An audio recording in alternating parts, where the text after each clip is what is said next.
Welcome back, shop rats. Today we're going to do something a little bit different, partly because we're in the month of August already and summer is quickly ending, and I hate to admit that. And yeah, we've got a few months of nice weather coming yet, but still we're starting the shift in that direction.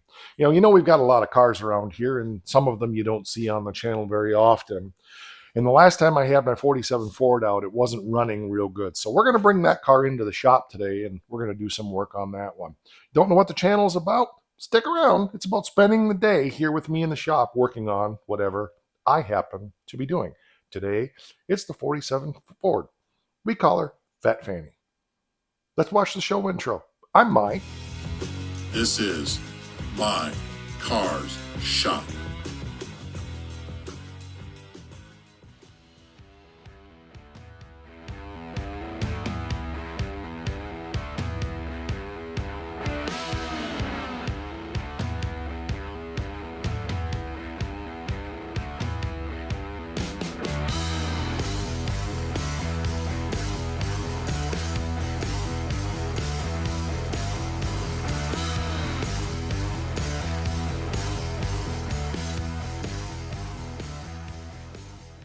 As I was pulling the car in here, it was missing really bad, so we've got to deal with that. But I realized that it's been a long time since we've had this car on the channel, and probably a lot of you aren't familiar with it. So let me just take a minute and go through exactly what this car is. So this is a 1947 Ford Tudor sedan, Tudor sedan. They had Tudors and four doors, Fordor. This is the Tudor sedan, and they had coupes also, and sedan, a bunch of other ones. But anyway, this has, so I built this car from the ground up. It was a Northern Michigan car that was really rusty. The roof was caved in from snow, and we hammered the roof out and finished it. I did all the paintwork on the car myself. It's got a brand new, not brand new, but I built 355 Chevy with I think a 9.5 or 10-to-1 hyper-eutectic pistons. It's got a Lunati cam in it, just a mild street cam. 600 Holley vacuum secondary carb, GM HEI ignition. The suspension and chassis on this car is the original 47 Ford frame. It has a chassis engineering drop axle on it with GM front disc brakes. It's got the master cylinder mounted under the floor with a power brake booster. It's mounted down on the frame, just like factory would have been to some degree. It's got a turbo 350 transmission on it with a shift kit in it. It's got a Nova rear end with a 3-something gear, and I don't remember what that is. I've had the car since probably 2007. I didn't touch it for a long time.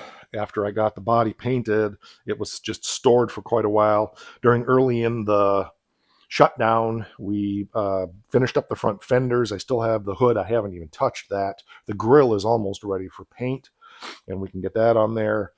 Becky and I were doing the wiring on the car together, and we just haven't finished that up. So it's all done. We just got to finish it. But what I've got issues with it today, if you have other questions, by all means, ask them down there in the comments. But if you take a look at this car, it's really straight, and it's not perfect. It's done to be a driver, but I wanted it more of a show quality paint job, and it turned out pretty decent. It's dirty right now, and we're going to give it a bath today as well. But the issue with the car today, we've got several things we're going to deal with, but it's missing really bad. And it's something that's interesting because I've noticed that with my Chevrolet products that I've had over the years and friends that have them too. If they don't get run on the road regularly, they seem to foul the plugs out when they're just starting up and idling around. Not even my GTS does that, but that's my buddies that have these kind of have the same issue. So first thing we're gonna do is pull the plugs out, get them sandblasted up and cleaned up again, and hopefully get it running better. Then we've got a few other things that I want to do to it as well. So let's dive in. I know some of y'all are going to probably criticize me for not using fender covers, and I understand that. It's a personal preference thing. There are risks in using fender covers, and there are risks in not using fender covers, and I choose to take the risk of not using them for a couple of reasons. That is nasty. The main reason I don't use them is because I have scratched more cars by using fender covers than I've ever scratched by not. I'm super, super careful when I'm not using a fender cover. And I'm going to get my marker. And right on there, the plug wires. Hold on. So I make sure I get them back on in the right order. I'm super careful about when I'm working on a car and I don't have the fender covers on it. I have scratched cars, like I said, by using fender covers and some dirt got under there and stuff like that. And if I'm using a fender cover, I automatically start setting tools on the fender cover, and that's not a good thing either. And I find on these fat fender cars particularly, I'm much, much more careful if I work on them and don't use fender covers. It's a personal preference. Oh, I understand the risks. I get flamed for it sometimes, but I've been working on high dollar cars for a long time, and it's just something I've learned about myself and the way I do things. It's just better this way. I went and got my marker, and I'd never done this on this car before, and I needed to, was just take and write the numbers on the plugs, and I'm not doing them properly. I'm just 1, 2, 3, 4 down each side so that it pop them back on easily. And that way I don't have to sit there and go back and figure out exactly where they go. I will say that I liked working on this car a lot more when the front fenders weren't on it. Kind of gives me the desire in some way to have a roadster because it's so easy to work on when the motor's right there. But this ain't terrible. Whoo, that one's soaked. Bad, bad, bad. Okay, and this obviously is number 4. I think I'm going to do this side, get them cleaned up, get them back in, then we'll go down the other side. So we'll be back in a bit. It's warm today. Everything's all set up to go, so we're going to blow these up real quick and go from there. Normally I put my vacuum on here if I'm doing a lot of sandblasting, but for this little bit, I'm not going to bother.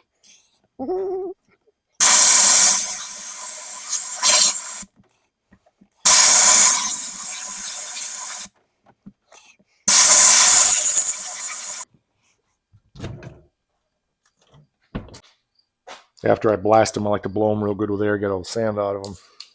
They look like new.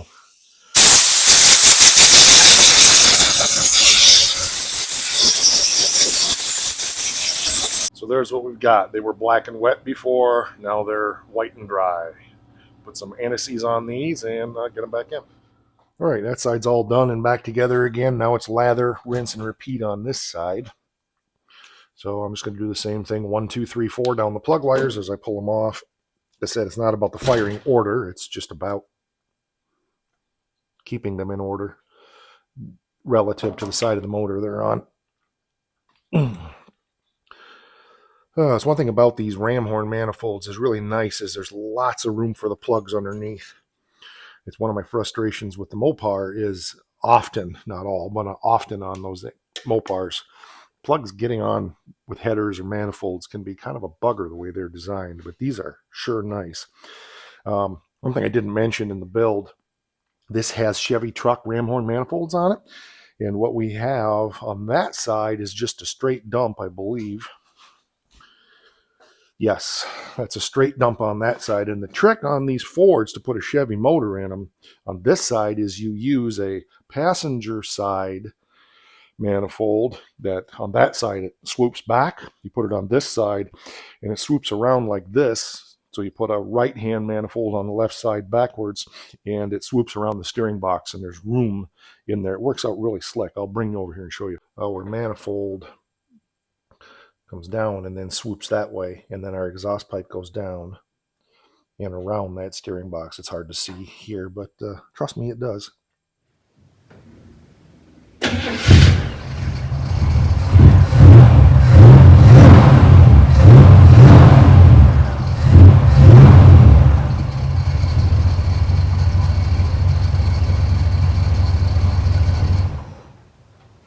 There aren't enough O's in smooth to describe how that's running now, so that's good. Now all we can do is keep from fouling them out again, but it's kind of impossible. Around here, when you just start it up, run it for a few minutes, move it from one building to another. This one has only been run up and down the road once or twice, and it's been a while. So the next thing I want to do, I think, is I want to hook up, well, it's hooked up, but it's not working. I want to hook up the electric choke so that I don't have to pump the crap out of this thing every time that we go to start it up. That's part of the reason the plugs fall also, is because we're putting so much raw fuel in those cylinders. So I need to adjust this shut, and then we need to hook an electrical wire onto it to get it to heat the coil up so that will open. So you figure out what I need to do for that. So it's going to take some cogitating, stuff like that. I know there are a couple of different schools of thought on how to hook these up as far as wiring, and probably ultimately I will run the wire from the fuse box, but for now I just tapped into the HEI and got it on there. So that'll at least get me functioning around here, and I can make sure this choke operation is good and all of that stuff. So like I said, there's two schools of thought. Some guys say no problem. I think I've seen them that way, even from the factory. I've definitely seen other people hook it up this way and it works just fine. But it's still better to come right from an ignition source, a key-on source, in the fuse box itself. So, all right, I want to adjust this choke down so it's shut, and then make sure everything is functioning the way it is supposed to. So let's get that done. I have other choke coils around if we need one, but I'm sure this one's fine. I can't remember what I got this carb off of. Oh, this was the Whistler. That's right. There's an episode on. This was that special Holly Whistler carb, that rare production piece that I rebuilt. A couple years ago now. It used to have a terrible, terrible whistle whenever you would step on the throttle.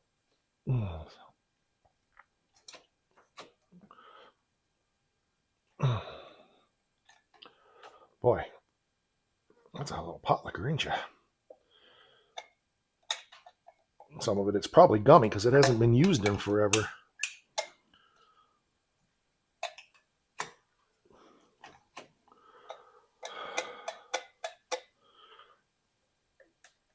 I don't want it too tight because it's pretty hot out. Let's see how that works.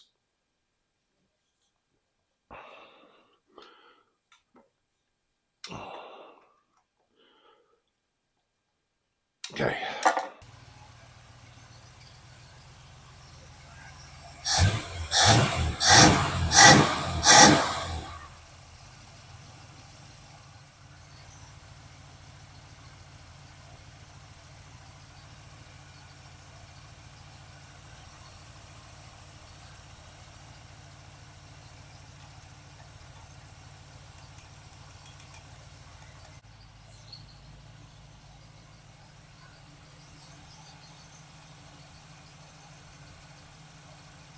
We're good. Choke is opening up nicely.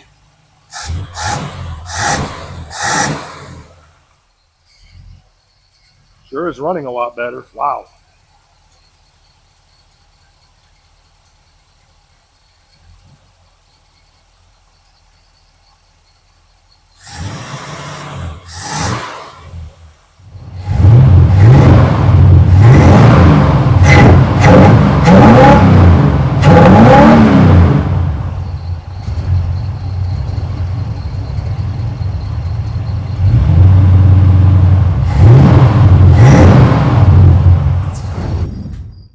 Just want to take a minute and touch up this manifold a little bit with more of this Eastwood header paint.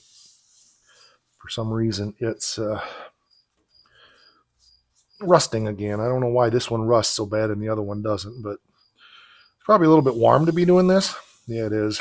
All right, I'm going to have to wait for this to cool down. At least get the top of it done here. It looks better. It's baking on there at least, so that's good.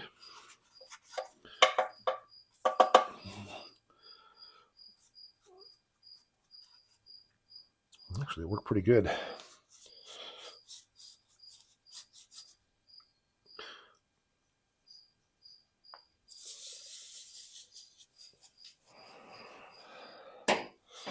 Okay, got a couple spots on the other side to touch up while I'm at it, so I might as well get that done.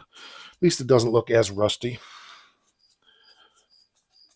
If you noticed while I was working on it, the valve covers are really oily.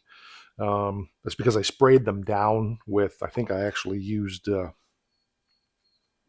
don't think I used WD-40 because that dries. I might have used Croil just to keep them oily so they won't rust, because this cheap chrome rusts like crazy, and that's actually what's happened to the air cleaner. So I want to clean that up a little bit, and then we'll oil that down to stop that from rusting. In my personal experience, it's really hard to beat an SOS pad for cleaning up rust like this.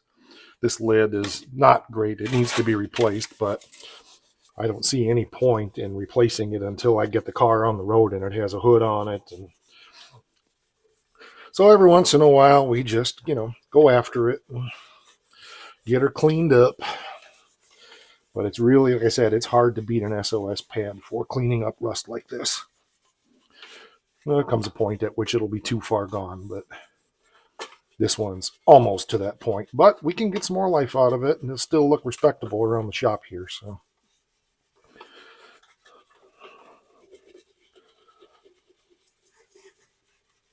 may not even need to put polishing on it, although we probably will. All right, I'm going to go rinse this off up at the house, and I'll be right back. I think for now it's good enough. It's got some smudging and stuff on it from being a little bit of oil on it, but we'll stick it on the car, and then maybe we'll touch it up with some mother's polish real quick just to take the haze off. But good enough. I'm not going to bother putting on the polishing wheel. We're just going to hit it with some super clean to get the smudges off of it and call it good. Super fast, super easy. It's super clean.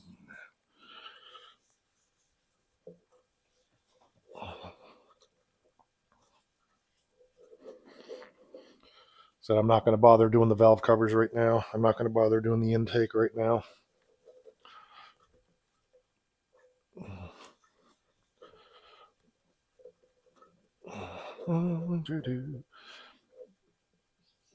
Okay. Well, I think that's some good steps.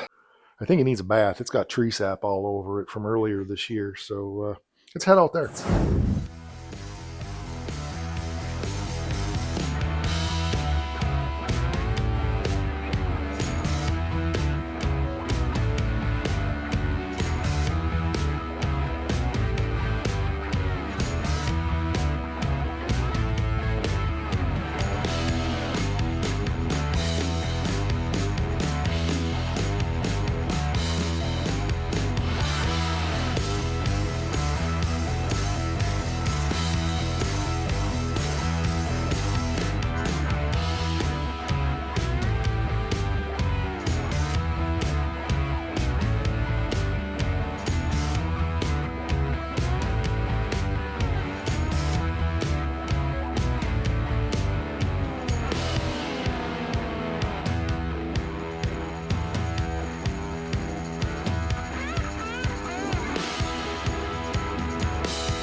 Well, I put my chamois somewhere where I won't lose it, so that's good to know because it's in a place that I definitely won't lose it because I can't find it. So we're going to just towel this down. It's still got a lot of sticky stuff on it. Not liking that too much. We're going to have to maybe get out the old wheel and give her a wheel down or something, but we're going to dry it off, see what she looks like. Wow, that tree sap really stuck to it. This big tree out here really went crazy this year because it got damaged by some spray from the farm field around, and it did nothing but cry for a couple of months with all kinds of sap, and this car was sitting out for a while and got coated with it. So it was under the tent, but it was still not covered up as much as the other cars inside the buildings. So it is what it is. It's all right. It'll all wheel off. No big deal. I get my little orbital buffer going. That would really take a lot of it, take care of it. But wow, this thing is like sandpaper. Holy crap. We may have to do some whole cars like that. Wow. Not liking that at all. Becky's car was like that too, and she had to wash it a couple times, so that may be our solution. Or we may just have to give her a wax. I really don't want to do that because if we have to do any touch-up paint work when we finish this up, that would not be good. But it'll be what it is. So, okay, I'm going to let it air dry for a while, and we'll go from there, and then finish it up with a towel here, and we'll be back in a bit. I did some Meguiar's number 7 on the fenders, took it off with my DA buffer, which I fixed, and it's still really, really rough. So we're going to give it a bath again in a little while with some real hot water. Probably not today, I'm about out of time. But we'll give it a bath with some super hot water, see if that takes it off. And if not, then we'll probably have to get out a real wheel and just give it a good wheel job. But she sure is a pretty car, super straight. Come a long way from a snowbank car in northern Michigan, that's for sure. Oh, look, we already had a bird take a crap on it. Really? Really? Nice fresh turd. Isn't that lovely? Anyway, other than the big poop, we'll go rinse that off. She looks good. So it still needs to have a final color sand and a wheel anyway. There's still some orange peel and stuff in it, but I wanted to get the whole car done before I did that. So she looks good. Not disappointed with that at all. One of you offered me some toilet paper, and I appreciate it, but the bird's already gone, so I can't wipe it. Well, that's going to do it for this one. I appreciate you being here. It was fun to hang out together today in the shop, spruce up the old 47 a little bit. Lots more to do on that one. We'll probably be getting to that this fall. Going to be an episode coming on the 69 Charger real soon also. And then we'll be getting back on that paint job once life settles down a little bit. Got some road trips I have to make here in the next few weeks, so life is just pretty up in the air. Appreciate you being here. Like, subscribe, and share. All that stuff. You know what to do. Spread the word. I appreciate it. Oh, don't forget. It's important. Rah!